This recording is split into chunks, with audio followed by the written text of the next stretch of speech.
Greetings and welcome to Yarnspirations.com. I'm Mary Beth Temple from Hooked for Life, and in this video we're going to take a look at the Knit Sampler Afghan. This will teach you 3 really cool texture stitches. You'll make very simple to shape blocks in 3 different colors. We used Caron 1 pound in lace, off-white, and medium gray mix, but you of course can pick the colors that float your boat, and a size US 8 or 5 millimeter knitting needle, or size needed to obtain gauge. So there are 3 different colors and 3 different blocks, and after you get all your blocks finished, you put them together following the assembly diagram. So there is a basket weave pattern, which I think is a pretty common stitch for you to know. It is basically knits and purls and nothing fancy. But moving on, I want to show you the Trinity Stitch, which is what we use in the second block. That's this one with all the little textured bubbles.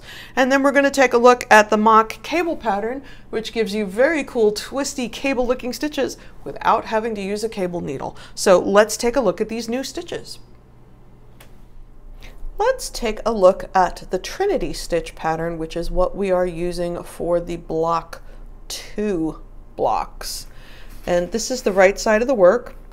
You can see it's a little bit open, but it has these cool little bumpies in it, and it is a 4-row repeat, and it's really simple to learn. So I've already done row 1, which is a purl row. Rows 1 and 3 are purl rows, so if you're looking at the right side of the work, which is the bumpy side, that's a purl row. This is what the wrong side of the work looks like. It is also textured and interesting, but it is flat. So the bumpy side is the right side, the flat side is the wrong side. Looking at the second row, it says knit 1, then knit 1, purl 1, knit 1, all in the next stitch. So knit 1, but do not put the loop off the right hand needle. Bring your yarn forward so you can purl in the same stitch, but still do not take it off the left hand needle. Put your yarn back so you can knit in the very same stitch, and now push it off the left hand needle.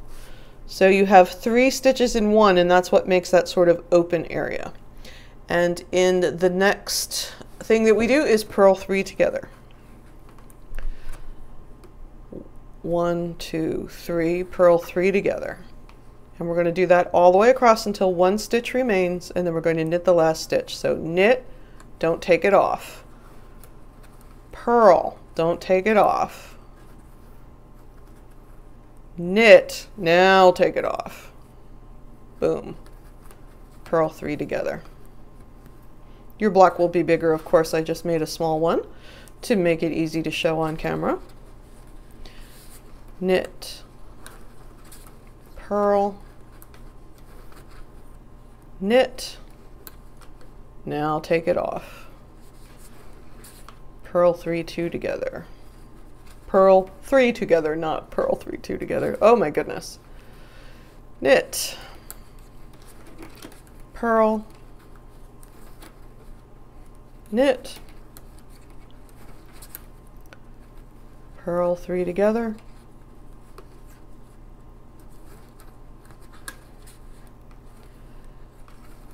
knit, purl, knit,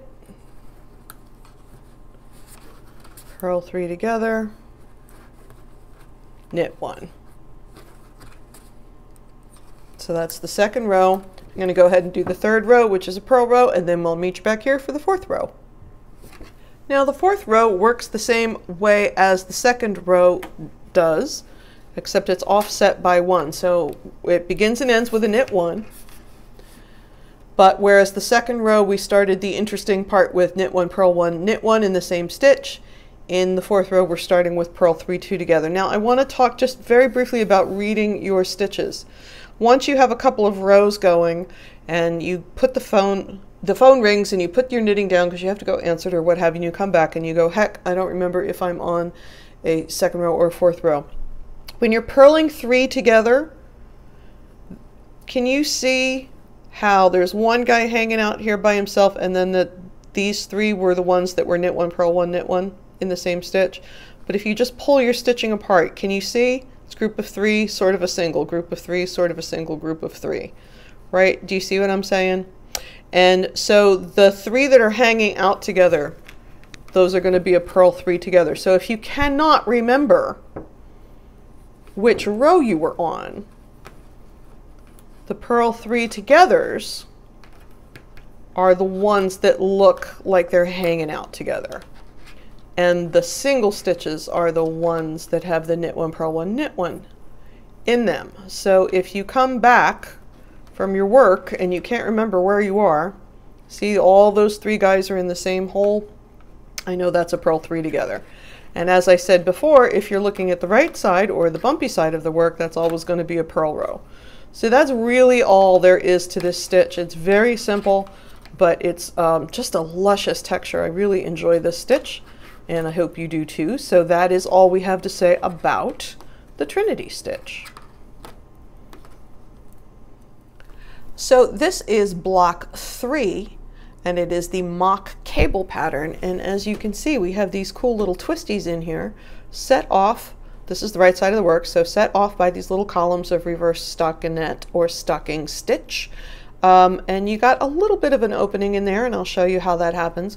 But it is not lacy. It definitely looks cabled, but the cool thing is, if you don't love cables, there is no cable needle involved. It is done with slipped stitches. So let's take a look at that. So first row is a wrong side row. It's knit 2, purl 3 across to the last 2 stitches and knit 2. So knit 2. No, my cable does not want to behave today. Purl 3 all the way across.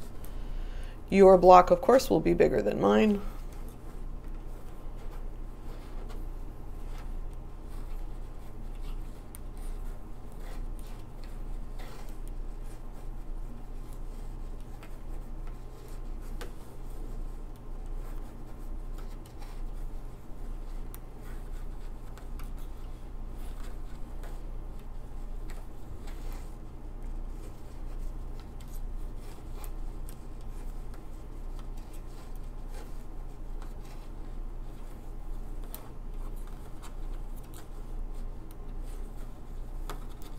So we have our last purl 3, 1,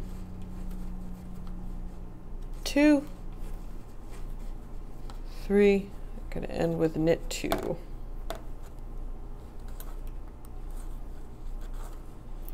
All right, the second row is the right side row.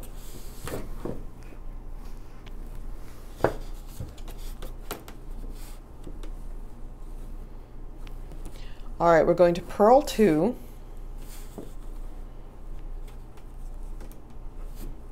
slip 1, and we're going to make our slip stitches in this pattern, we're going to make them knitwise, which it tells us in the abbreviations. So I'm going to go ahead and put my yarn to the back as if to knit.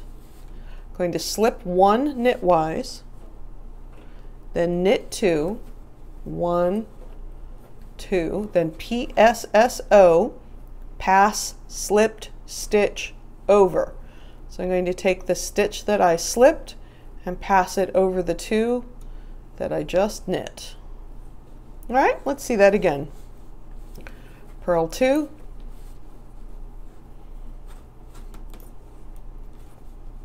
we're going to slip 1, but we're going to go ahead and get that yarn in the back as if to knit. So slip 1 knitwise, knit 2, 1, 2, pass, slipped, stitch, over.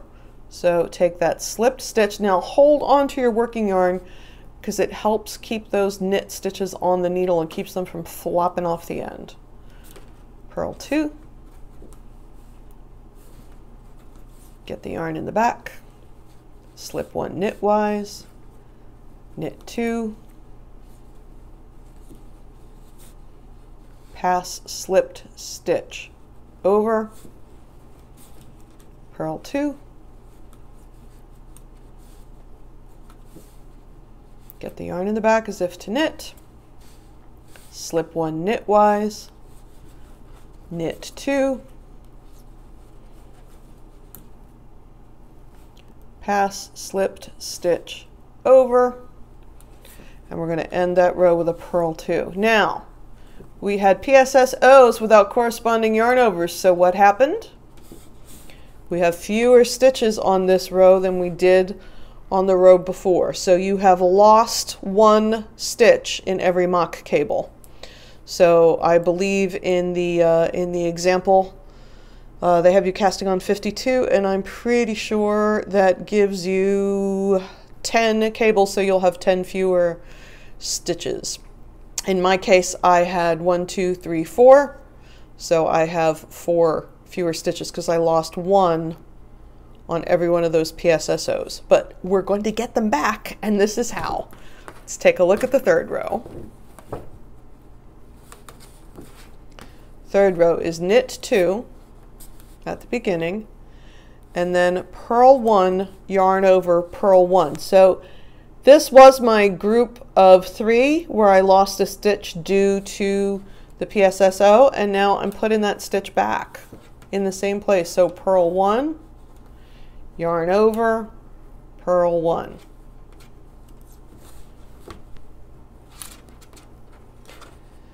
Knit 2, and we're going to do that all the way across, and then we're going to purl 2 those last stitches. Purl 1,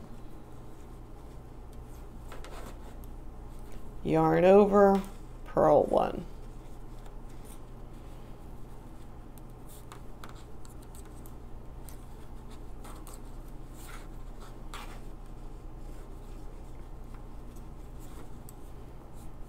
So this is putting back all the stitches we took out on the previous row. And when I showed you the stitch at the beginning, I said there was kind of a little opening in there. That's what it is. It's from these yarn overs.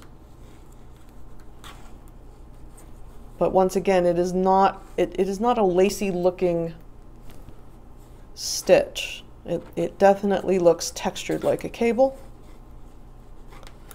And we're going to end with a purl 2. And now I have all my stitches back. You'll have the same number of stitches you started with. If you're following along with the block, you'll be back to 52 at that point. And then the fourth row is purl 2, knit 3 across, ending with a purl 2. That's just so the second and third row was where all the little tricky bits are. So that is all you need to know about the mock cable for block 3.